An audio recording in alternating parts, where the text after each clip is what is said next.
Amen. Isang magandang umaga po sa ating lahat. Good morning! Batiin natin yung mga katabi natin. Good morning! God bless you. Ayan. Sige po. Huwag kayong mahiya. Amen. Hallelujah. At, hindi pa pala last week. Pero meron po bang mag-celebrate ng birthday sa darating na linggo? Itong end of March? Wala? Wala po. March pa kasi sa bukas. Okay, kung wala po, tayo po'y manalangin na. Meron po tayong mga ipapanalangin or prayer request po dito. Makiisa po tayo sa pananalangin sa mga nanghihingi po ng lahat po ito ay kagalingan sa kanilang mga sakit karamdaman. Amen. Sige po, tayo po'y manalangin na. Handa na po ba ang lahat? Amen. Kahapon pa. Amen. Lord, maraming salamat minsan pa sa umaga na to. Patuloy na dinadalangin namin ang araw na to. Walang ibang maitaas o naitataas simula pa kanina. Kundi tanging pangalan mo lamang, Panginoong Jesus. Naitaas ka sa lugar na to. Patuloy na makita ang kalingningan, ang kaliwanagan mo, Panginoon, sa lugar na to, sa iglesia na to. O Diyos, para ang lahat ng mga dumadaan, lahat ng nakakakita, lahat ng nakakarinig at nakakaabot kung saan man ang salita na to, Panginoon, nandoon, O Diyos, ang banal na Espiritu na siyang kikilos sa kanila, Panginoon. At tuloy nga, Panginoon, pinapupurihan ka namin sa buhay ng mga tao na to na nangihingi ng kagalingan mula sa iyo, O God. Si Sean, Panginoon, na anak ni She, na siya po'y nakakonfine ngayon sa ospital, na natanggalan na po siya ng tubig sa kanyang baga, Panginoon. Lord, dalangin namin ang kumpletong kagalingan sa buhay ng tao na to. Panginoon, higit sa lahat, O Diyos, ang dalangin namin, siya man din ay matutong tumawag, siya man din ay matutong lumapit at tanggapin kanya. Manalig siya sa iyo, Panginoon Jesus. Siya at ang kanyang sambahayan, Panginoon. Dalangin namin na sa lalong madaling panahon, siya po ay lalabas na ng ospital at lubos na pong magaling. Wala ng tubig yung baga niya in Jesus' name. Ganon din kay Marvin na namamaga ang kanyang paa. Panginoon, kung ano man ang naging cause po nito, let your healing touch be upon Marvin, Panginoon. Kung kinakailangan niya ng doktor, let it be, Panginoon. Let your will be done, Panginoon. Ganon din kay Nanay Saling, Panginoon, namamaga din ng mga binti at kanyang paa. Lord, we pray for your healing touch. Ikaw ang nakakaalam, ikaw ang gumawa at may likha sa amin. Alam mo ang sangkap ng aming mga katawan. We pray, Lord God, na lahat ng hinihiling na kagalingan ay matutunan din ng bawat isa sa amin yung salitang disiplina sa aming mga sarili. Dahil ikaw, walang problema sa iyo. Kaya mong magpagaling, Panginoon. Basta yung mga tao din, ginagawa rin nila kung ano ang nararapat at kung ano ang tama, O Diyos. At sa bawat isa sa amin narito, patuloy na wini-welcome namin ang presensya ng banal na Espiritu, O Diyos. At ikaw ang malugod po namin sa lahat ng oras hanggang matapos ang gawain na to. In Jesus' name we pray. Amen! Amen! Hallelujah! Amen! Meron pong akong napakaganda at napakalinaw na verse na kung saan sinasabi kung ano yung sa ating kaligtasan. Paano ba tayo naligtas? Ephesians 2:8-9. Efeso sa Tagalog, sa English po, Ephesians chapter 2, verses 8-9. Basahin ko po siya sa inyo sa NIV version. Nakita niyo na? Sabi po dito, for it is by grace you have been saved through faith, and this is not from yourselves. It is the gift of God, not by works, so that no one can boast. Basahin po natin siya sa Tagalog, Efeso 2:8-9.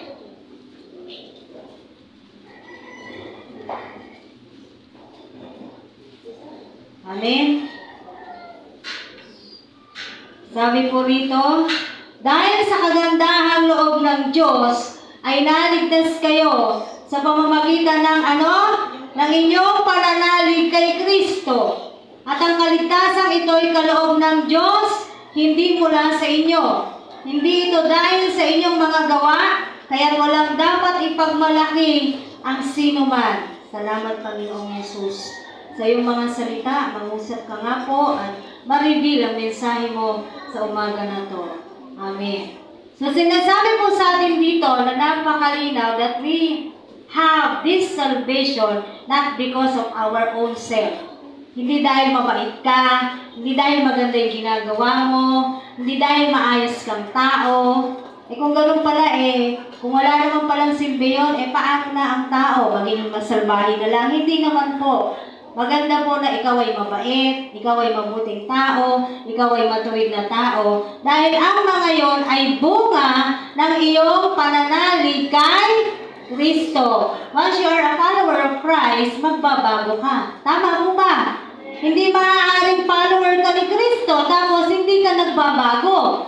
O hindi nawawala yung iyong dating pamumuhay. Kaya maliwanag na sinasabi dito, for by grace we have been saved. Dahil sa biyaya ng Diyos. Ano yung grace? Ito po yung biyaya ng Diyos na binibigay niya sa mga tao, binibigay niya sa atin, even we don't deserve it.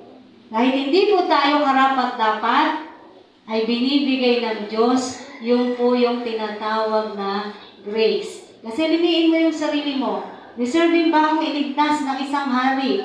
Deserving ba ako na si Jesus ay maipako sa krus sa ganitong uri ng aking pamumuhay? Am I deserving? Am I worthy enough? All of us, the answer is no. Nobody is deserving, no one is righteous, sabi sa Romans. Walang matuwid, wala kahit isa. Tama po ba? Kaya sinasabi sa atin dito, dahil sa biyaya ng Diyos, sabi naman sa Tagalog, dahil sa kagandahang loob ng Diyos, ay naligtas kayo sa pamamagitan ng inyong pananalig kay Kristo. At ito daw po ay regalo ng Diyos. It is the gift of God. So itong regalo po na to ay libre.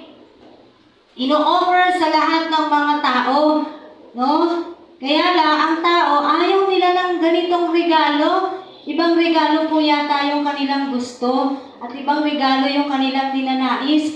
But you know what? This is the best gift that we can have in our life. Kung meron kang gugustuhin regalo, ito na yun. Kung natanggap mo na, salamat sa Diyos, huwag mo nang pakawalan yung regalo na yan na bigay sa iyo ng Diyos. Nawawala ba? Remember, nabubura ang pangalan natin sa aklat ng buhay according kung paano tayo nabubuhay sa mundo na to. Amen! So since nasa atin na, hawak na natin, yung regalo ay pinagkaloob ng Diyos sa atin dahil tayo nananalig kay Kristo, wala po tayong ipagmamalaki sa Diyos. Hindi mo pwede sabihin sa God, o God, kaya ako nandito sa langit kasi di ba ang bait ko? Kaya ako nandito sa langit kasi dami kong tinulungan. Kaya ako nandito sa langit kasi hindi. Kung ginagawa mo man yun, praise God. Kasi gusto mo, hindi dahil gusto mong magmalaki. Kasi mahal mo ang Diyos at yun ang inuudyok sa'yo dahil sa kagandahang loob ng Diyos na umaapaw sa puso mo. Katulad ng napag-aralan natin noong nakaraang linggo. Tama po ba? Kaya tayo nakakagawa ng mga magaganda dahil ang kagandahang loob ng Diyos ay pinagkaloob niya rin sa atin. Kaya yung kagandahang loob na yon umaapaw sa ating mga puso. Amen. Our sins were forgiven, cleansed, and sanctified through His blood. Sanctification. Nalinis, na-purified na po tayo. Napatawad ang ating mga kasalanan sa pamamagitan ng pagbubo ng dugo ng Panginoong Hesus doon sa krus ng Kalbaryo. Amen. Yung dugo niya malinis, yung dugo natin hindi. No? At alam na alam natin yan na siya yung naging kasalanan para sa atin. Amen po ba? At alam niyo ba na ngayon na nilinis na tayo ng Diyos, pinatawad ng Diyos ang ating mga kasalanan, o kung ano man po yung hiningi na natin ng repentance sa Lord, ay hindi na po natin yan dapat binabalik-balikan. Amen. Hindi na po natin dapat yan ginagawa ulit kasi inihingi na po natin yan ng repentance o hiningi na natin yan ng tawad. At inako na ng Diyos yung kasalanan na yan. Na ngayon, yung bunga ng pag-ako ng Diyos na yan sa ating mga kasalanan, yan po yung na-enjoy natin ngayon. Yan po yung tinatamasa natin ngayon. Yan po yung nangyayari sa atin ngayon na hindi po natin binibigyang pansin minsan o kadalasan. Ano bang naging epekto ng pagkakapako ni Jesus doon sa krus? Wala naman na. Wala naman na bago sa buhay ko. Maaaring sabihin ng ibang taong gano'n. Anong sense nung ginawa ni Kristo doon sa krus? Wala naman. Ganito pa rin naman ako. Maaaring sa iba, wala. Pero ang katotohanan, meron pong marami, actually, hindi lang isa, maraming napakagandang bunga ang ginawa ng Panginoong Jesus nung tayo po ay mawalan o akuin ng Panginoong Jesus yung ating mga kasalanan. Ano yung mga bunga na yon ng pagpapalaya at pagpapawalang sala sa atin ng Diyos na ngayon ay tinatamasa po natin. Mababasa po natin yan sa Romans chapter 5. Hihimayin po natin ng Romans 5. Romans chapter 5. Simulan po natin sa verses 1 to 2. Romans sa Tagalog, Romans 5.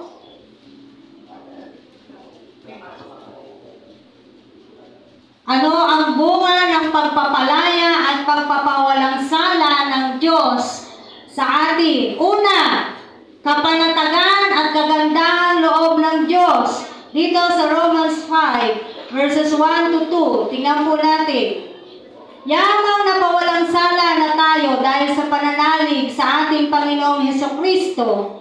Sa pamamagitan niya ay mayroon na tayo kapanatagan sa harapan ng Diyos. Sa pamamagitan nga niya ay tinatamasa natin ang kagandahang loob ng Diyos at lubos tayong nagagalak sa ating pag-asa na makakasama sa kanyang kaluwalhatian. Amen! Ito po ba naisip natin? Ito po ba yung naiisip natin na nasasapamuhay natin ngayon na pinaparanas sa atin ng Diyos nung siya'y napako doon sa krus ng Kalbaryo? Ito yung isa sa mga bunga ng pagpapawalang sala at pagpapalaya sa atin ng Diyos. Tayo po ay meron ng kapanatagan sa harapan ng Diyos.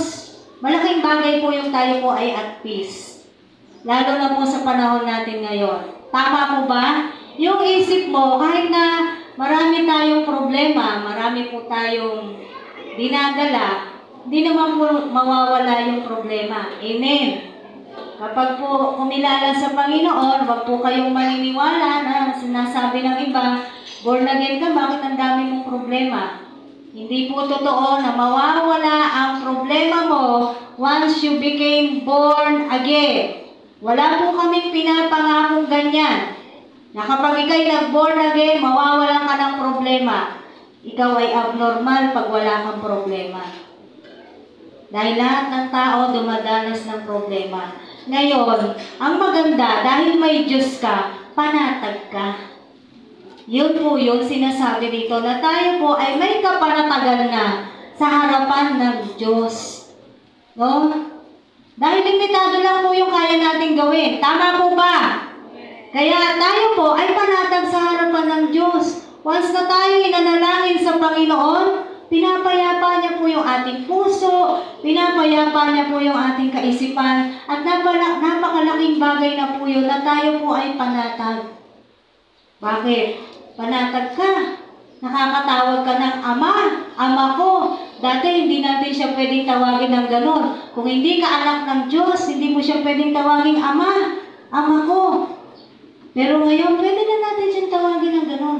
Panatag tayo. Any moment, 24/7, na tayo po ay makakatawag sa Diyos. Tama? Pwedeng ang tao, madaling araw, natutulog, masarap ang tulog. Pero ang Panginoon, tawagin mo siya any moment. Tutugon at tutugon siya. Ganon tayo kapanatag sa harapan ng Diyos natin. Kahit anong oras, kahit anong araw, anong sitwasyon, basta tayo'y tumawag. Alam natin na tayo po ay naririnig ng Diyos at siya ay tutugon sa atin. No? At yung kagandahang loob ng Diyos, sabi rito, sa pamamagitan nga niya ay tinatamasa natin ang kagandahang loob ng Diyos at lubos tayong nagagalak sa ating pag-asa na someday pag-asa na meron tayo eh. Di ba? Kaya tayo nananalig sa Panginoon, kaya po tayo nagsisikap, no? Sa mundo na to, makasunod sa ating Diyos. Dahil sa panahon, sa tamang panahon ng Diyos, tayo po ay makakasama ng ating Panginoong Yesus. Amen. Yun naman po talaga yung pinaka-main goal nating lahat. Na sa ating pagtakbo, yung journey natin dito sa mundo na to, tandaan natin, ang lahat ng bagay ay may pagtatapos, ang lahat ng bagay ay may katapusan, maging ang journey natin dito sa lupa, matatapos po ito at doon sa finish race, saan ka mapapapunta? At ang inaasahan natin, tayo ay makakasama ng Diyos dahil sa kanyang kagandahang loob na tinatamasa natin ngayon. Hindi ba maganda ang loob ng Diyos? Kahit na paulit-ulit natin siyang pinalulungkot at sinasaktan, mahal ka pa rin ng Diyos. Paano ko naman sinasaktan ng Diyos, Jenny? Paano ko naman pinalulungkot ang Diyos? Hindi kapag hindi ka gumagawa at sumusunod sa Diyos, nalulungkot siya. Amen? Kapag ang tao ay punong-puno ng kasalanan, nalulungkot siya. Tingnan niyo yung nangyari ng panahon ni Noah. Diba nalungkot siya? Bakit ba? Parang sa, hindi ito eksakto yung sinabi niya, pero yung parang yung version na ganito. Bakit ba ganito yung mga nilikha ko? Sumobra sa kasalanan. Sumobra sa kasamaan. Yung bang mga kasalanan noon ay hindi na kasalanan ngayon? Ha? Sagot kayo. Yung mga nangyari noon na kasalanan na kinamuhian ng Diyos. Kaya nagkaroon ng matinding pagbaha na wash out itong earth. Hindi na po ba nangyayari ngayon? Nangyayari pa rin. Kaya nga, history repeat itself. Kung winash out noon ang earth sa pamamagitan ng pagbaha, ngayon na punong-puno pa rin ng kasalanan ang mundo natin. Punong-puno pa rin ng kasamaan ang mundo natin. Lilinisin po ito ng Diyos. Lilinisin niya. Kaya tayo, ang pinaghahandaan natin ay yung makasama po tayo sa kanyang kalwalhatian, makasama tayo sa piling ng ating Panginoon. At lahat, sabi nga natin dito, inuulit-ulit natin, lahat ng tao mahal ng Diyos. Amen! Lahat ng tao gusto ng Diyos maligtas. Sabi nga sa Lucas, pumunta siya rito to seek and save those are lost. Yung mga nawawala, yun ang hinahanap ng Diyos. Kaya lang, pag natatagpuan sila ng Diyos, itong mga hinahanap na to, ayaw naman magpahanap. Nakikipag-hide and seek sa Panginoon. Halika, gano'n ka. Ay, hindi, may gagawin ako. Halika, punta ka. Ay, may pupuntahan ako eh. May pupuntahan akong iba. Ang pagtawag po ng Diyos ay hindi yung audible voice. Sa Old Testament, nangyari yun kay Moises. Amen. Yung talagang tinig ng Diyos na narinig nila. But not this time. Hindi na po yung panahon natin ngayon. Paano mo maririnig ang tinig ng Diyos? Ito oh. Ano pang hinahanap natin? Ito. Nandito. Gusto mong kausapin ka ng Diyos? Ito rin. Gusto mong makilala ang Diyos? Ito din. Wala na tayong hahanapin. Sabi nga, wala ka nang hahanapin pa kapag ikaw ay merong Diyos. Natural po yung may mga kakulangan, may mga problema, makakaranas po tayo niyan. Bakit? Nandito tayo sa lupa. Yung sinasabing wala ka nang mararanasang sakit, hindi ka na malulungkot, hindi ka naluluha, mangyayari yan. Kailan? Pag nandun ka na sa piling ng Diyos. Nabasa niyo na ba yan sa pahayag? No, doon! Wala nang sakit. Doon wala nang pagluha. Doon wala nang kalungkutan. Mangyayari ang lahat ng yan. Kung doon tayo pupunta. Pero yung panahon ngayon, dito sa lupa, walang sinasabi sa Biblia, dito sa lupa, hindi ka na magkakasakit, hindi ka mamumroblema. Hindi po. Ang kagandahan, kahit nararanasan natin ang mga bagay na yan, meron tayong Diyos na tinatawag. Kilala natin yung Diyos natin, alam natin na aabutin tayo ng Diyos, dahil alam natin na anak tayo ng Diyos. Amen. Yung bagay lang na yun, dapat masayang-masaya na tayo. Yay! Anak na ako ng Diyos. No, yung bagay lang na yun, dapat masaya ka na. Aba, hindi lahat ng tao anak ng Diyos. Ang ulit-ulitin natin. Hindi lahat ng tao ay anak ng Diyos. Sino lang? Yung mga nananalig lamang sa Kanya. Yun ang binigyan niya ng karapatan na maging anak niya. Kaya kung di ka nananalig kay Kristo, ang pananalig mo, hindi sapat yung sasabihin mo, naniniwala naman ako sa Kanya eh. Hindi sapat yun. Kung ikaw ay naniniwala sa Panginoon, sasambahin mo siya sa Espiritu at katotohanan, susunod ka sa Diyos. Yun po yun. Kasi madaling sabihin, I have faith in God. Di ba? Madaling naman talagang sabihin yan. Meron akong pananampalataya sa Diyos. Pero minsan, mas maganda na lang na ginagawa kaysa sinasabi. Maganda na lang nakikita po sa buhay natin kaysa palagi mong sinasabi tapos hindi naman nakikita sa iyo. So merong punong-puno po ng kagandahang loob ang Diyos. Para kanino? Para sa ating lahat. Na ngayon, tinatamasa natin lahat. Na mabait ang Diyos sa'yo, mabait ang Diyos sa akin. Sabi mo sa katabi mo, mabait ang Diyos sa'yo. Baka tanungin mo, paano naging mabait ang Diyos sa akin? Maraming dahilan. Bakit naging mabait ang Diyos sa'yo? Nararanasan natin yan. Naniniwala po ako, lahat po tayo nararanasan natin ang kabutihan ng Diyos. Amen! Pangalawa, na bunga ng pagpapalaya sa atin at pagpapawalang sala sa atin ng Diyos, tayo po ay puno ng pag-asa, puspos ng pag-ibig. So, yan pa rin sa Romans 5, verse 5. Romans 5, verse 5. Sabi po rito, hindi tayo nabibigo sa ating pag-asa sapagkat ang pag-ibig ng Diyos ay ibinuhos. Saan? Sa ating mga puso, sa pamamagitan ng Espiritu Santo na ipinagkaloob na sa atin. Kaya sinasabi natin, we are the temple of the Holy Spirit. Nananahan na sa puso natin yung Espiritu Santo, kaya nag-uumapaw. Dapat nag-uumapaw. Nag-uumapaw sa puso natin ang alin? Ang pag-ibig. At puno tayo ng pag-asa. Pag-asa dahil alam natin meron tayong Diyos na pwede nating tawagin anytime. Meron tayong Diyos na malalapitan anytime. Meron tayong Diyos na pwede nating pagtanungan anytime. Punong-puno tayo ng pag-asa. Tutulungan ako ng Diyos. Naniniwala ako, tutulungan ako ng Diyos. Ayan. Ano ba yung inaasahan natin? Di ba sinabi ko na nga, ang pinaka-inaasahan po natin sa buhay na to ay makasama po tayo ng ating Panginoong Diyos pagdating ng araw. Pero dito pa lang sa buhay na to, punong-puno na po tayo ng pag-asa. Habang may buhay, may pag-asa. Lalo na, meron tayong Diyos. Yung mga wala ng Diyos, napaka-positibo nila. Hindi lahat, pero marami din namang positive na mga tao. No? E di lalo na tayo na meron tayong kinikilalang Diyos, meron tayong sinasamba na Diyos, mas lalong dapat tayo ay punong-puno ng pag-asa sa mundo na to. Hindi, iaahon ako ng Diyos. Kung anong kalagayan mo ngayon, maniwala ka. Ano sabi ng inawit natin? Andito pala. All things are possible.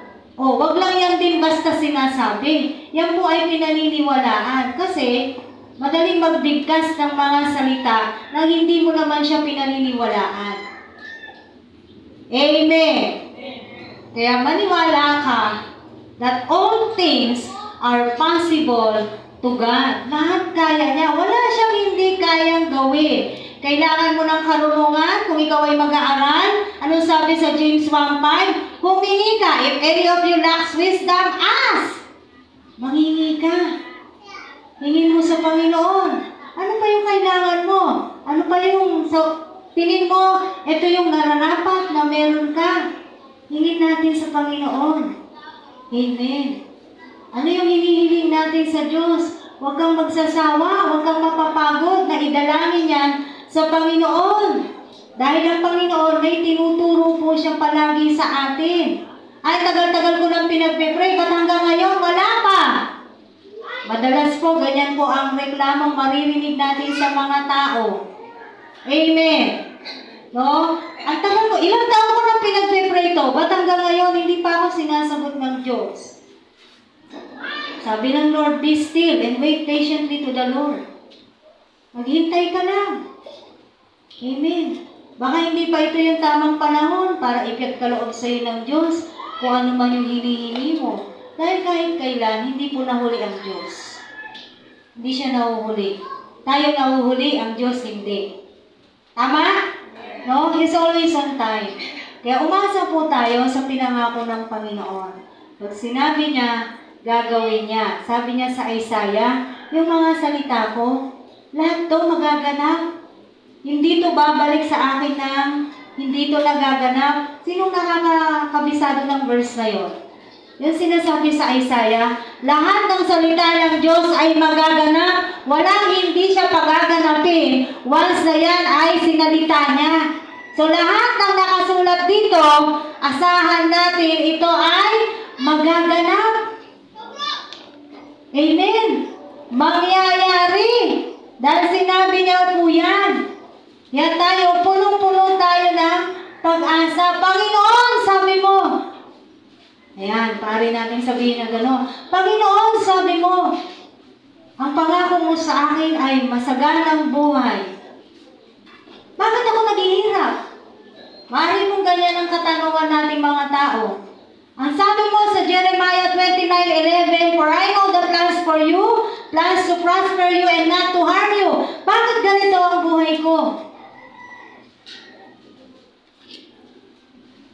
Hindi natin alam na yung sinasabi ng Diyos na yun, maaari, hindi pala sa material.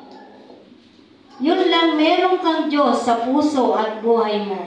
Sabi sa Bible, daig mo pa ang nakahukay ng kayamanan. Amen? O ano hinahanap mo ngayong kayamanan? Kung meron kang Diyos, hindi ba treasure yung alam mo na sa balang araw, ang kaluluwa mo, alam mo kung saan pupunta? Isn't that a treasure?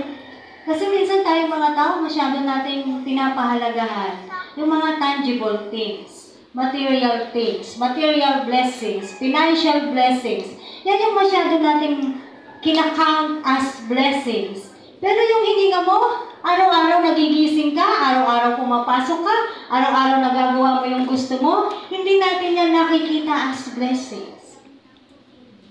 Kung sasabihin sa atin at ipapagawa sa atin ng Diyos, count your blessings, name them one by one, ay magkukulang ka sa papel. Sa pagsulat ng pagpapala sa iyo ng Diyos, seen and unseen blessings. Kasi tayo, nakatingin lang tayo doon sa itong mata na to, masyado lang tayo doon sa pagpapalang nakikita natin. Eh, dami pagpapala ng Diyos na binibigay niya sa atin na hindi natin nakikita.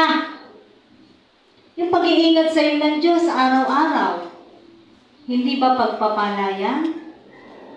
Amen? Yung hindi ka nagkakasakit, hindi ba pagpapala yan? Yung panahon ng COVID, hindi ka nagka-COVID, hindi ba pagpapala ng Diyos yan? Amen po ba? Ngayon, may nauusong sakit, whooping cough, pertussis. No? Kaya nga pinasama natin sa panalangin nung nakaraang Biyernes. It's a flu-like symptoms, pero mabilis din siyang makahawa at may namatay na. Lalo na kung mahina ang resistensya mo, dahil ang papasukin niya ay ang baga mo. Oo, kasi pag-ubo siya. So, pag-pray natin, no? Na tayo ay may pag-asa, na babalutan at poproteksyonan tayo ng banal na dugo ng ating Panginoong Yesus.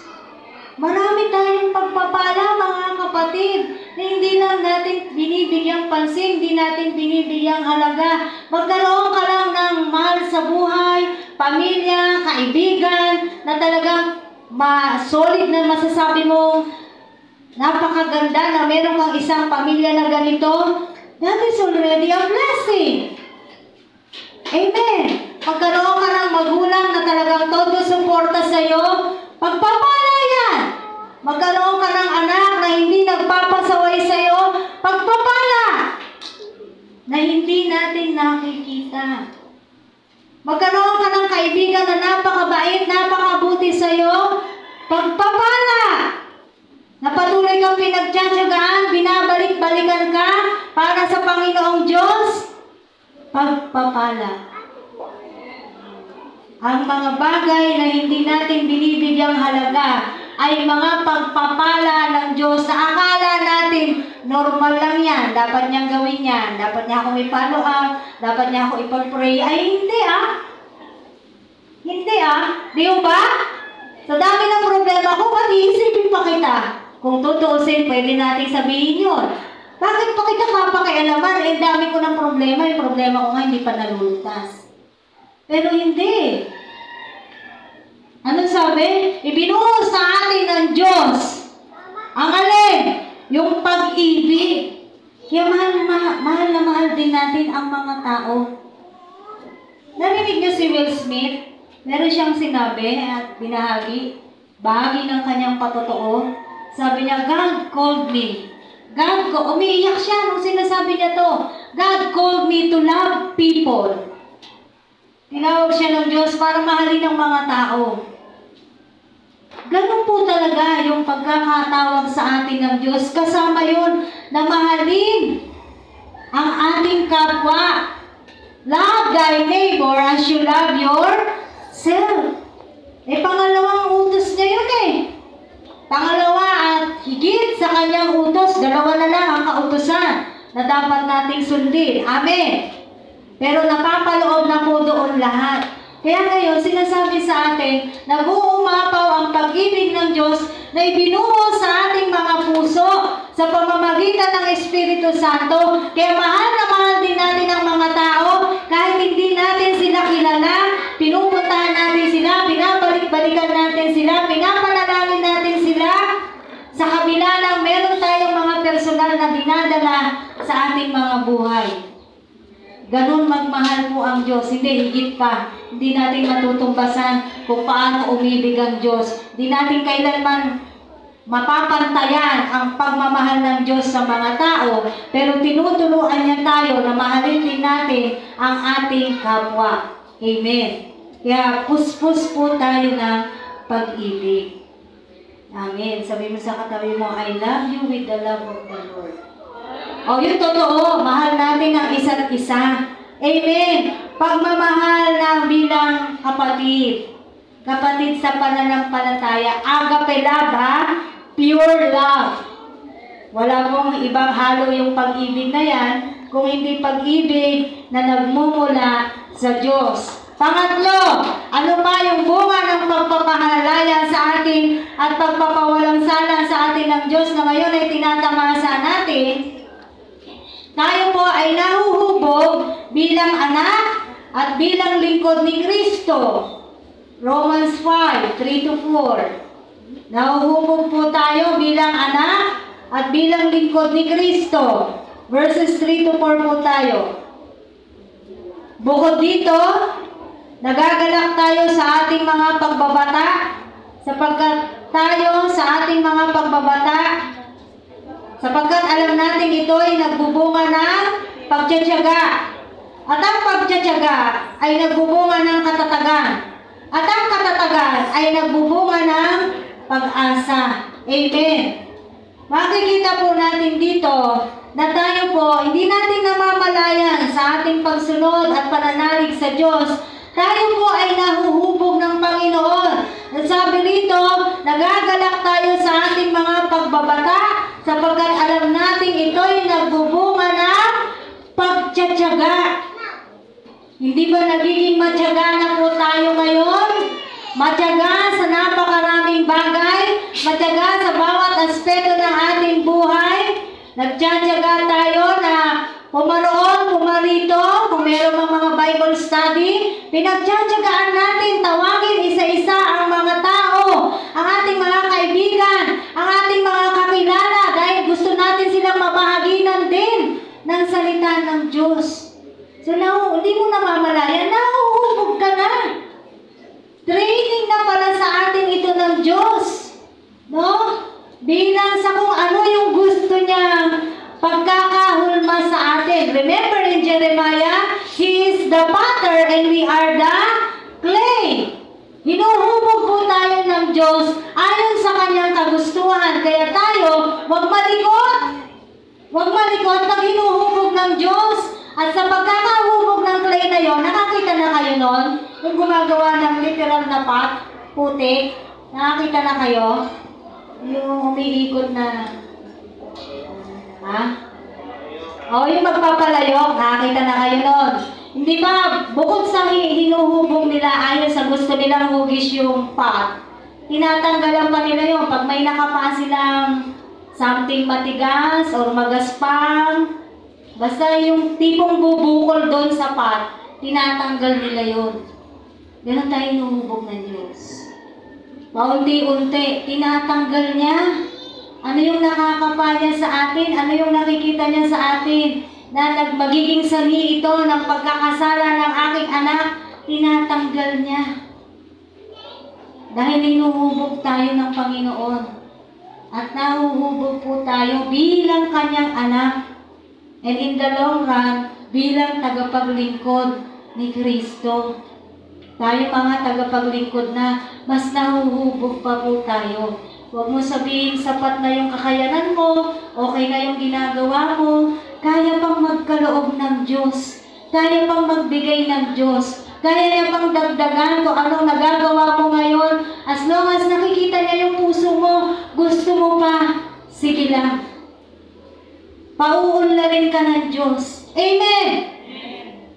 Buhay na buhay po na salita ito sa akin dahil talagang ako po ay bunga ng pagsusumiksik ng sarili sa worship team. Pero alam mo, sa katagalan, dahil hinuhubog nga tayo ng Diyos, kahit paano nakakasabay naman na ako sa awitin. Amen! No?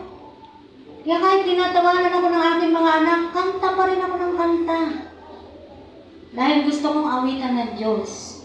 At meron pa akong isang gusto, na gusto ko talaga siyang magawa. Gusto kong tugtugan ng Diyos.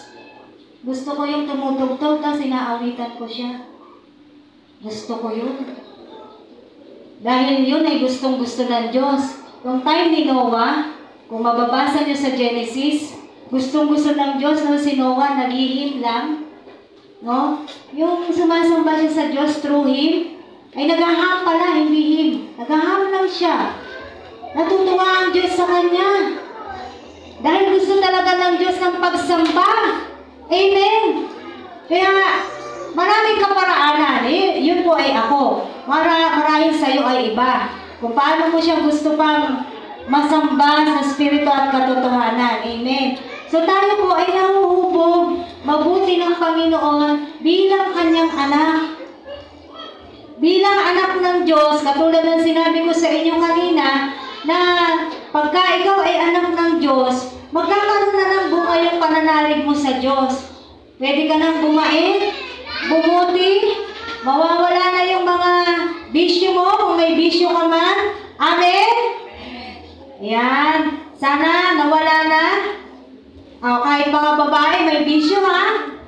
Mawawala na dahil isusuko mo yan sa Panginoon. Sigurado, isusuko mo yan sa Lord. Kasi yun nga yung bunga, magiging bunga ng kapuspusan ng pag-ibig sa iyo ng Diyos. Kahit walang mag-uutos sa iyo, kusa yun at tatanggalin mo. At talagang aayawan mo na siya. Once na tinalikuran mo na siya, sasabihin mo talaga, ayoko nang balikan. No? Kaya natutuwa ako kay Darren sa kanyang murang edad. Sa sinabi niyang pagsuko niya sa Panginoon, meron siya sinabi sa akin, sinuko niya na, natutuwa ako ngayon, ayaw niya na raw. Hindi niya na ginugusto na yun ay balikan pa. At pagpatuloy mo lang yan, anak.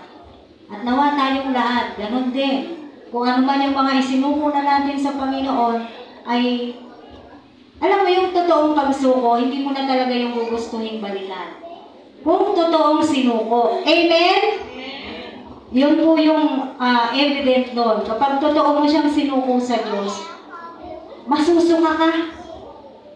Masusuka ka kapag nakita mo, nagawa mo, o naamoy mo. Katulad ni Polo, nung sinuko niya na talaga sa buhay niya, ang paninigarilyo. Usok pa lang daw ng sigarilyo na na siya. Pero dati parang kapre yan. Walang oras, sabi ko sa inyo. Walang oras din ang bibig ko. Sa umaga, tanghali, gabi, basta nakita ko siya. Diyan sa Noveleta, ang tagal namin dyan umupa. Nataka ko, iigib lang ito na isang timba. Saan ba ito umigib sa Cebu? May napakatagal. Ayun lang naman ang distansya, parang ganyan lang. Aba, doon pala. Alam kong siya yun kasi may liwanag. Lumiliwanag siya, hindi dahil sa Diyos. Iba yung liwanag niya, kulay pula. Alam ko na. Nakailang ka dun sa labas. Ayan. At tuwang-tuwa pa siya pagka binibiro ko siya. Gusto mo, bili kita isang pakete, saksak mo lahat sa ano mo. Saksak mo lahat sa bibig mo yung isang pakete. Sabi niya, please. Ay, talaga, hindi ko biro yung pinagdaanan namin. Sa bagay na yan, yung battle namin na yan, patungkol sa vision na yan. Dahil papatayin mo siya nun eh. Alam naman niya yun, sinabi ni Hagulino sa kanya yun, na doktor na yan. Di ka pa tumigil, 6 na buwan ka na lang, sabi sa kanya. Tumigil ilang buwan. Tapos bumalik ulit. O, di ba napakabait? Yun yung sinasabi, pag hindi totoo yung pagsuko sa Diyos, babalikan mo. Pero once na totoo yung pagsuko mo sa Diyos, hindi mo yung babalikan.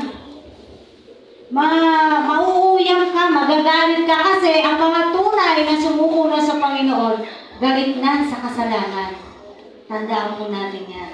Galit na sa kasamaan. Ayaw na nila yun. Ang tao, ayaw yan na makukorek. Pag sinabi mo, medyo tigil-tigilan mo na yung bisyo mo, ay magagalit yan sa'yo. Tama? Ikaw pa, sa'yo pa magagalit yan. Kaya ang susi, pag-pray sa Panginoon. Dahil di natin mababago yung tao. Wala po tayong kapangyarihan na baguhin ng tao. Kahit po pa tayo ay nagbabahagi ng salita ng Diyos, hindi natin sila mababago. Sino makakapagpabago sa kanila? Salita ng Diyos. Ang mahalaga, nakakapakinig ng salita ng Diyos. Because faith cometh by hearing, and hearing the word of God. Romans 10:17, sabi doon. Amen. Kaya mga kapatid, hinuhubog tayo ng Diyos. No? Yung pasensya mo, humahaba na. Akalain mo yung iba sa inyo nakakapagturo na ng bata. Dati hindi. Di ba? Sino makakapagsabi na ngayon ay ikaw ay nagtuturo na? Dati naman hindi. Bakit? Tayo po, nagbubunga yung ating pagbabata, nagbubunga yung ating pagtsatsaga. Huwag mong iisipin na, ano ba itong ginagawa ko na to? Pupunta ako doon para mag-Bible study. Napapagod lang ako. Tapos pagdating mo doon, halos ayaw pa nila yung sumama. Nakakapagod. Minsan ganyan. Pero hindi. Sinasabi sa atin ang salita ng Diyos, nagkakaroon ng bunga, anumang pagbabata at anumang pagtsatsaga ang ginagawa natin para sa Panginoon. Lahat naman yan nakikita ng Diyos. Hindi kailanman natutulog ang Diyos. Lahat po ito ng ginagawa po natin, alam po ito ng Diyos. Lahat ng ginagawa natin sa dilim, ginagawa din natin sa liwanag, alam ng Diyos. Akala mo walang nakakita sa'yo? Hindi. Always remember, we have an audience of one. Yung inaakala mo walang nakakakita sa'yo, kapatid, nagkakamali ka. Walang nakatingin. Gagawin mo ngayon. Akala mo walang nakatingin. Akala mo walang nakakaalam. Pero hindi. Ang Diyos, kitang-kita po tayo. Kaya wala tayong maililihim sa Kanya. Amen. No? Kaya kung tayo po ay patuloy na hinuhubog ng Diyos, magpahubog po tayo sa Panginoon bilang Kanyang anak at bilang tagapaglingkod ni Kristo. Pang-4, maliligtas po tayo sa puot ng Diyos verses 8 to 9. Tingnan nyo, yung mga nagsasabing hindi raw nagagalit ang Diyos. Ang salita rito ay poot. Remember, poot is deeper than the word galit. Para yung angry tsaka yung wrath. Amen. Tingnan po natin. Maliligtas po tayo sa poot ng Diyos. Romans 5 verses 8 to 9. Ngunit ipinadama ng Diyos ang kanyang pag-ibig sa atin nang mamatay si Kristo para sa atin nung tayo'y makasalanan pa. At ngayong napawalang sala na tayo sa pamamagitan ng kanyang dugo, lalo ng tiyak na maliligtas tayo saan? Sa poot ng Diyos, sa pamamagitan niya. Kaya sinasabi nila, hindi nung marunong magalit ang Diyos. Ito nga, poot nga yung nakasulat dito eh. Gusto nyo pa ng isa pa? Nahum 1:3. Tingnan lang natin yung mga salitang galit at poot. Nahum chapter 1 verse 3. Basahin natin para nakikita natin. Yung Nahum pagkatapos ng Mikas. Nahum chapter 1 verse 3.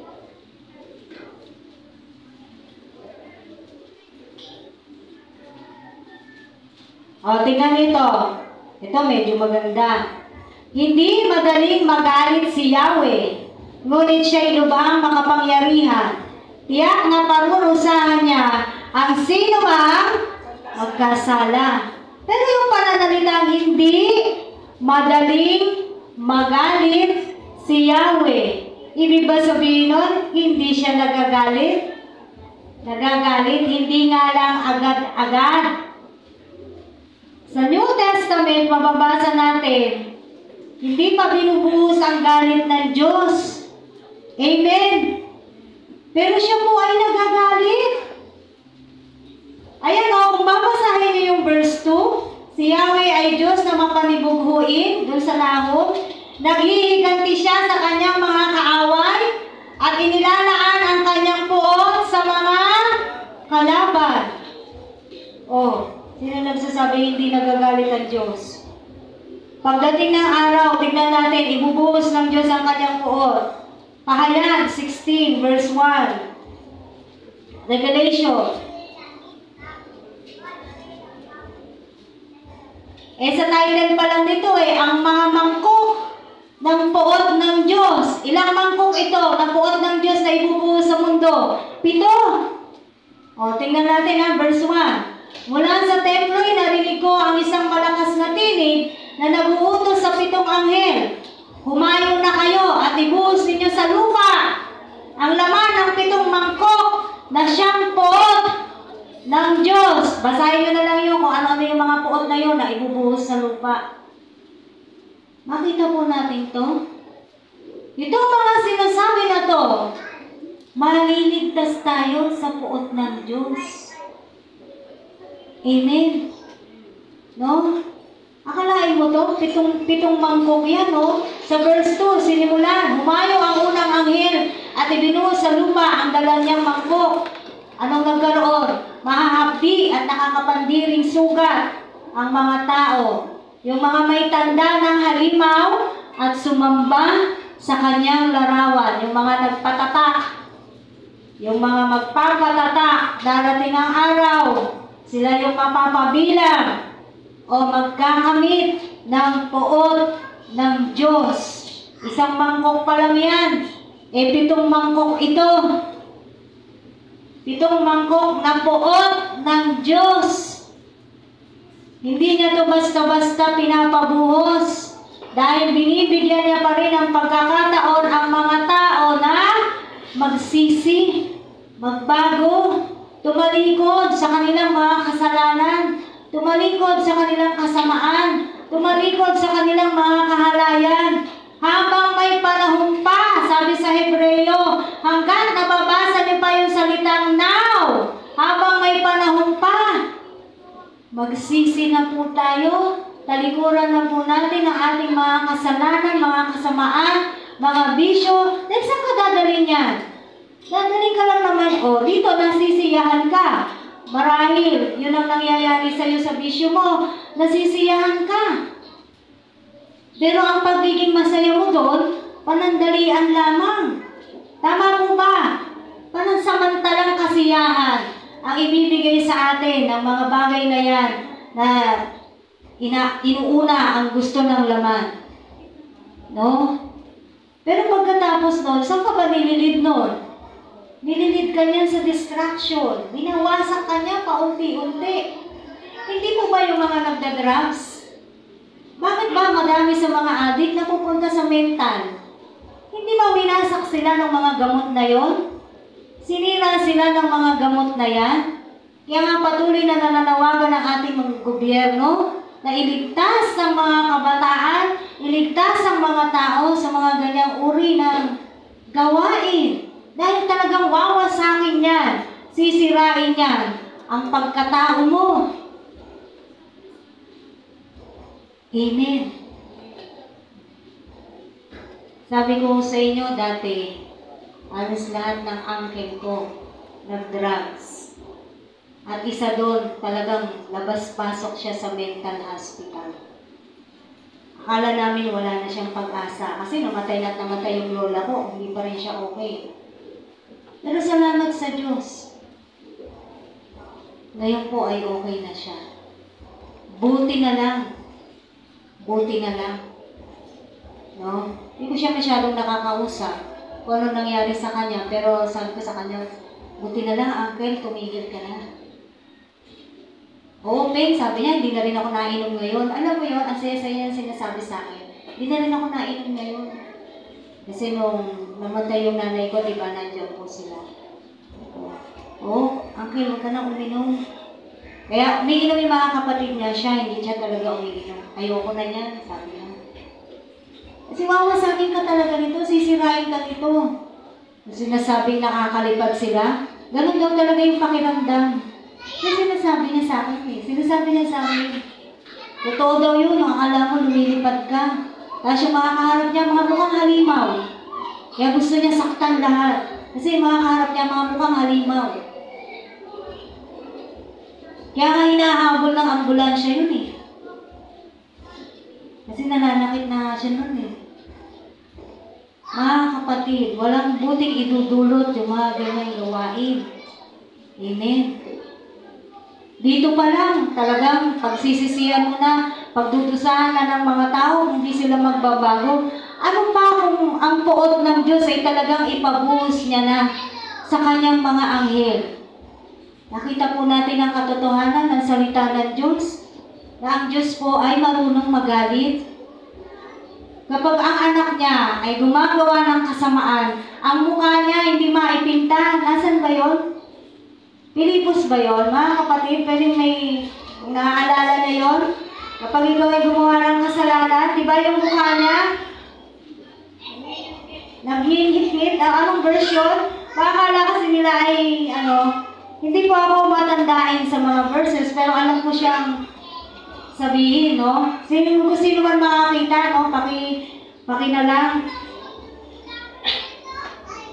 Pero ang totoo po, habang meron pong naghahanap, sinasabi ko sa inyo, marunong magalit ang Diyos. At huwag natin hihintayin na magalit ang Diyos dahil ang Diyos kaya niyang gawin kahit ano. Kapag ginusto niya, mangyayari. Amen!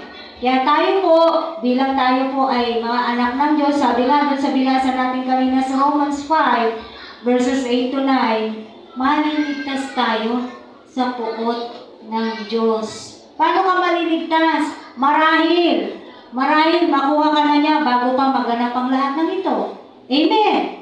Hindi mo na mararanasan ang lahat ng ito kung sakasakali. Mas maganda ganun. No? Panglima at panghuli, tayo po ay kaibigan na ng Diyos. Romans 5, 10 to 11. Ito, bago po tayo pumunta sa Romans, 1 Peter chapter 3, verse 12. Yung sinasabi ko sa inyo. 1 Peter, 1 Pedro 3:12. Sabi rito, nasa harapan ko na pala siya. Ang mata ng Panginoon ay nakatuon sa matuwid panalangin nila'y malugod na agad dinirinig. Ngunit, tuwing makikita ang sa taong gawang lihis, yaong banal niyang mukha sa poot ay nagngingit-ngit. Nakita natin to? Kapag ka gumagawa ng gawang lihis ang tao, anong mukha ng Panginoon natin? Nagngingit-ngit. Siguro kung pwede ka lang tirisin. Yan, nagpipigil pa rin siya. Ang sarap mong tirisin. Parang ganyan siguro, no? Sabi ng Lord. Pero hindi ka pa rin niya titirisin.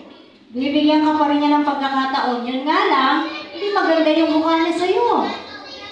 No? Mga tao ang gawa ay lihis. Ayaw ng Panginoon. Ayan, punta na po tayo sa Romans 5:10-11. Tayo po ay mga kaibigan na ng Diyos. Sabi po rito, dati, tayo ay mga kaaway ng Diyos. Ayan ha. Ngunit ngayon, tinatanggap na niya tayong mga kaibigan alang-alang sa pagkamatay ng kanyang anak. Kaya tiyak ang pagkaligtas natin sa pamamagitan ng pagiging buhay ni Kristo. Hindi lamang ito, nagagalak tayo at nagpupuri sa Diyos sa pamamagitan ng ating Panginoong Jesucristo, sapagkat dahil sa Kanya ay tinanggap tayo ng Diyos na mga kaibigan niya. Dati po talaga, nung hindi pa po tayo tumatanggap, nananalig, sumusunod sa Panginoon, tayo po ay mga kaaway ng Diyos. Pero ngayon, ano sabi diyan? Tinatanggap na niya tayo mga kaibigan niya. Bakit? Alang-alang sa pagkamatay ni Kristo doon sa krus. Friends na po tayo ng Diyos. Isang bagay na dapat din na natutuwa tayo, isang katotohanan na dapat ikinatutuwa natin dahil hindi nakaaway ang tingin sa atin ng Diyos. Simula nung mapako si Kristo doon sa krus. Kaibigan na po, tanggap na po tayo ng Diyos bilang Kanyang kaibigan. Malaking pagpapala din. Amen. Pero mo hindi ka na niya Diyos, yung Diyos mismo, hindi ka na niya tinatratong kaaway. Ang trato niya sa iyo, kaibigan. Kaibigan, anak. Amen. Kaya nga sabi, nakakatawag na tayo ng Abba, Father. Ama, Ama ko. Bakit? Tayo'y nananalig na kay Kristo. So, ito yung mga bunga ng ginawa ni Kristo doon sa krus. Na yung akala natin, oo, ang talagang makukuha mo dyan doon sa pagkamatay ni Kristo ay mapupunta ka sa langit. Aside from that, hindi natin namamalayan, marami palang bunga ang nagagawa ng pagpapawalang sala ng Diyos sa mga tao. At lahat yon dahil sa pag-ibig ng Diyos. Lahat yon dahil sa kagandahang loob ng Diyos. Romans 6:1-4 po. Romans chapter 6, verse 1-4. Tingnan natin, paalala sa atin ng salita ng Diyos. Ano ngayon ang sasabihin natin? Patuloy ba tayong magkakasala upang sumagana sa atin ang kagandahang loob ng Diyos? Hindi. Tayo'y patay na sa kasalanan, kaya hindi na tayo dapat mamuhay sa pagkakasala. Amen! Hindi ba ninyo nalalaman na tayong lahat na nabautismuhan kay Kristo Jesus ay nabautismuhan sa Kanyang kamatayan? Verse 4. Sa makatuwid, tayo'y namatay at nalibing na kasama niya sa pamamagitan ng bautismo upang kung paanong binuhay na muli si Kristo sa pamamagitan ng dakilang kapangyarihan ng Ama, tayo na may mabuhay sa isang bagong pamumuhay. Amen. Kaya napakahalaga rin mo na meron tayong bautismo. Kaya ginagawa natin dito yung baptism, water baptism, Holy Spirit baptism. No? Dahil sinasabi rito, simula nung tayo mabautismo, tayo ay kasamang nabuhay na wala na yung pagkakasala. At hindi na nga po tayo dapat mamuhay sa kasalanan. Ano na tayo dapat? Patay na tayo sa kasalanan, ngunit buhay dahil kay Kristo. Amen. Kapatid, ang pagkakaligtas ng Diyos sa atin? For by grace, we have been saved through faith. And this is not from yourselves. It is the gift of God, not by works, so that no one will boast. No one can boast. Wala tayong may pagmamalaki sa Diyos. Ang tanging gagawin natin, manalig, sumunod sa Panginoong Hesus, patuloy na alalahanin. Ang sarap lang alalahanin, Panginoon. Ito pala yung mga ginawa mo, ito pala yung mga bunga nung ginawa mo doon sa krus ng Kalbaryo. Amen. No? Kaya nararapat lang po na ang ating Panginoong Diyos ay ating sambahin. Dahil po natin tumayo. Hallelujah.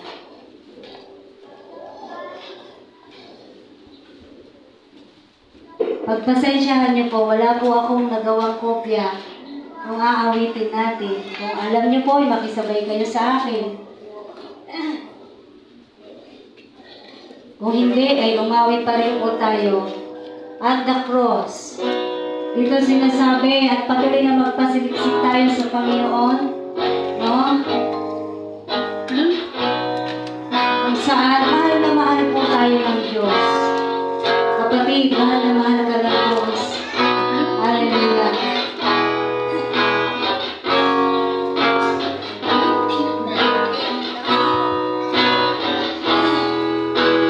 Hallelujah. May kapag-Lord. Oh Lord, you search me. You know my way, even when I fail, Lord. Even when I know you love me.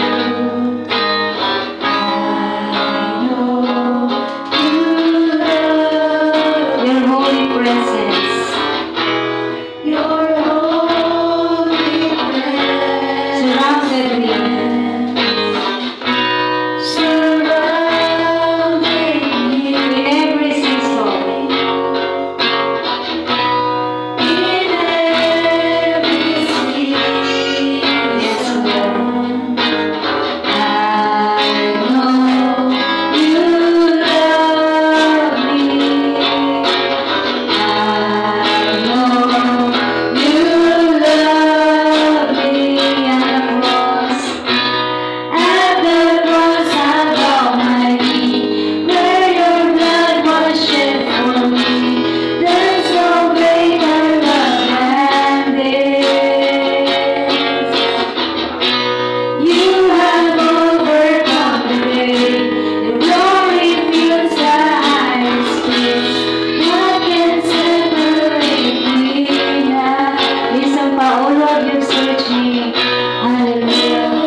Yes, Lord. We know that you love us so much na minsan kahit anong gawin namin, kahit paulit-ulit kami nagkakasala, nagkakamali, you still love us so much. You still love us very dearly, Lord God. Patuloy ka nagpapatawad. Patuloy mo kami tinatanggap. Patuloy, Panginoon, na binibigyan mo kami ng pag-asa. Kahit madalas pinalulungkot ka namin, we greet the Holy Spirit in our life. Kahit madalas nagagawa namin yun, Panginoon, pero ikaw, yung pag-ibig mo, hindi nagbabago. It never change. Kung paano mo kami minahal noon, hanggang ngayon, mahal na mahal mo pa rin kami, Panginoon. And thank you for that love. Napakasarap mong magmahal, O Diyos. Nawa yung mga tao din na inaalala ngayon, yung ginawa mo dun sa krus ng Kalbaryo, tunay nga po silang lumapit sa iyo. Tunay nga ang mga tao, totohanang magsisi, totohanang talikdan ng kanilang mga kasalanan. Totohanang Panginoon, sambahin ka sa Espiritu at sa katotohanan dahil yun ka.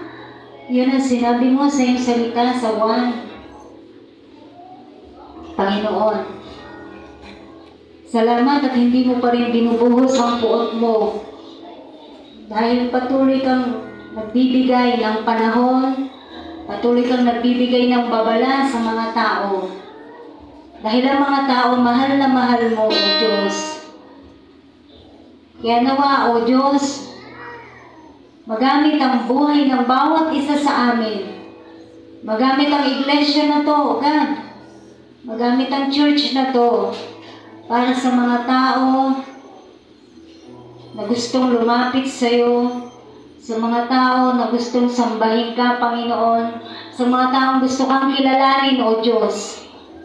Dalangin namin na makita nila yung kanindigan mo sa lugar na to. Maramdaman nila yung pag-ibig, O Diyos, sa lugar na to. Sa pamamagitan ng iyong mga anak. Salamat sa laki ng pagmamahal at pag-ibig mo sa amin. Bilang tao, hindi kami perpekto, Panginoon, pero yung pag-ibig mo, yun yung perpekto.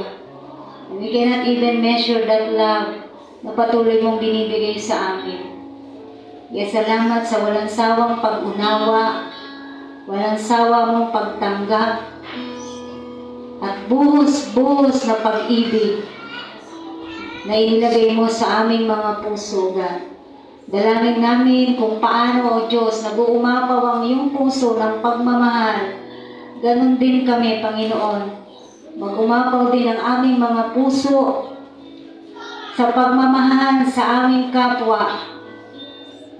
Sa mga tao, kahit kakilala man namin o hindi, O Diyos. Magpatuloy kami sa pagkatawag mo sa amin na kami humayo at magpahayag ng iyong salita. Magpatuloy kami sa pagkatawag mo na mahalin namin ang mga tao. Magpatuloy kami sa pagkatawag mo na maghayag kami ng salita mo, O Diyos, na kami manghikayat, Panginoon, ng mga tao na makakapakinig ng iyong salita. Magpatuloy po kami, O Diyos, dahil yun ang iyong ninanais. Salamat at tinuri mo na kaming kaibigan. Hindi na po kaaway. Salamat, Panginoon, sa pagtanggap mo po sa amin. Tunay nga, Panginoong Hesus, wala po kaming ibang binibigyan ng parangal. Wala kaming ibang dinadakila sa iglesia na to, lalo tigit sa aming mga buhay, kundi ikaw lamang, Panginoon. At ang pangalan mo ay Jesus. Jesus na buhay at hindi patay. Jesus na kailanman, Panginoon, hindi nagsasawa at patuloy na nagbibigay ng pag-ibig at chances sa mga tao at opportunity, Lord God. Salamat po. Pinupuri ka po namin ang aming mga buhay. Nawa nalulugod ka kung paano kami nabubuhay dito sa mundo. Na kahit kami, Panginoon, minsan na nagkakaroon ng mga kakulangan, Patuloy kang nalulugod kung paano kami nabubuhay sa mundo na to. Makapamuhay kami, Panginoon, ng ayon sa iyong kalooban at patuloy na lumayo na sa anumang uri ng kasamaan, anumang uri ng kasalanan, anumang uri ng tawag ng laman, anumang uri ng bisyo, kahalayan, o ano pa man ang mga panlilinlang ng kaaway o Diyos, ay hindi na po namin ito makomit in the mighty name of Jesus. Banal na Espiritu, patuloy na tulungan mo po kami, O God. Patuloy na sumaamin, O Diyos, ang pag-ibig mo, O God, na siya magiging susi para ang aming pananalig sa iyo patuloy na magbunga din. Magbunga ng napakaraming bagay na bigay mo, O God. Salamat, Panginoong Jesus. Wala po kaming maitatago sa iyo. Wala kaming maililihim sa iyo, God. Kilalang kilala mo kami, O Diyos. Kahit kami, hindi kami masyadong magkakakilala, pero ikaw, personally, kilalang kilala mo bawat isa sa amin, Panginoon. Nawa, naging kalugod-lugod kami sa araw na to. Nawa, natanggap mo, Panginoon, ang pag-aalay namin sa iyo, nagpagpupurit pananambahan sa iyo, O Diyos. Nawa, nasiyahan ka kung paano ka namin sinasamba, O God, sa bawat may gawain, Panginoon. Nawa, nasisiyahan ka sa aming mga buhay, the way we worship you, the way we praise you, Lord God. At higit sa lahat, tulungan mo po kami na makasunod sa iyong salita. Salamat, O Diyos. Dinadakila ka namin sa aming mga buhay. In Jesus' name, Amen.